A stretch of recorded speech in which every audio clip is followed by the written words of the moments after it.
Bonjour, nous sommes aujourd'hui dans la région de Toulouse, plus exactement dans la campagne qui est magnifique, comme peut-être vous pouvez le voir derrière moi.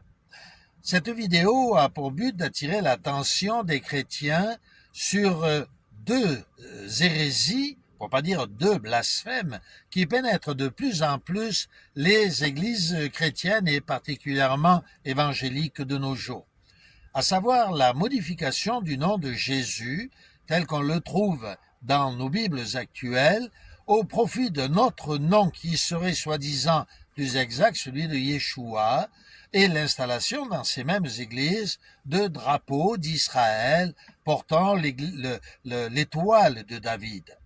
Or, le premier est le nom de notre Seigneur Jésus-Christ. Comme vous le savez, dans tous les Nouveaux Testaments, de tous les pays du monde, c'est bien le nom de Jésus qui apparaît et non pas celui de Yeshua.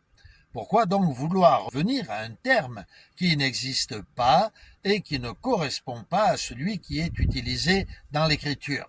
Le Talmud, qui est juif lui-même, le Talmud juif donc, utilise lui-même le nom de Jésus et non pas celui de Yeshua.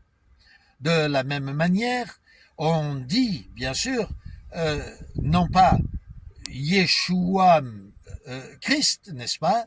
Ce serait incongru de dire cela, Yeshua Christ.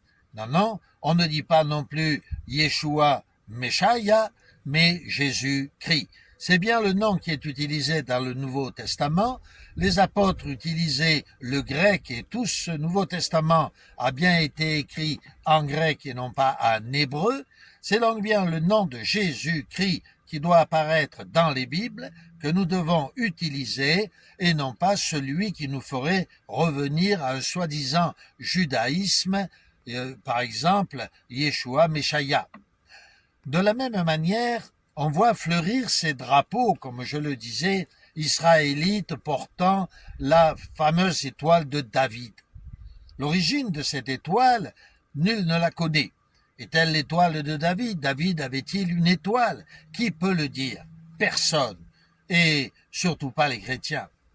En réalité, vous le savez, nous connaissons ce texte qui dit à ces Israélites du passé qu'ils ont péché parce qu'ils ont pris à leur compte l'étoile du dieu Répham.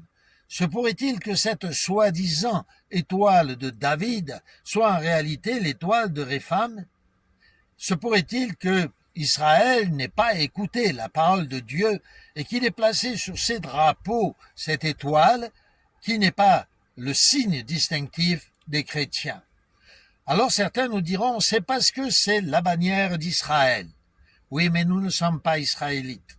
Nous sommes chrétiens. Et la bannière du chrétien n'est pas le drapeau d'Israël. La bannière du chrétien, c'est la croix de notre Seigneur Jésus-Christ. C'est lui qui a été installé comme bannière pour les nations. Je vous propose donc un texte parmi d'autres nombreux. C'est celui d'Isaïe. Au chapitre 11, je vous propose de le prendre. Donc je répète Isaïe, chapitre 11, verset 12. Il nous dit, parlant donc de notre Seigneur Jésus-Christ ou de Dieu parlant de notre Seigneur Jésus-Christ en croix, il dit, il élèvera son étendard, autrement dit sa bannière, sur les nations, et il rassemblera les égarés d'Israël, les dispersés de Juda, il les réunira des quatre ailes de la terre. Oui, c'est bien la bannière de notre Seigneur Jésus-Christ, l'étendard des nations, la croix du chrétien qui devrait être établie dans les églises chrétiennes et non pas le drapeau d'Israël. Car le véritable Israël, c'est le nouvel Israël. Gardez-vous du blasphème et servons ensemble, côte à côte, notre Seigneur Jésus-Christ.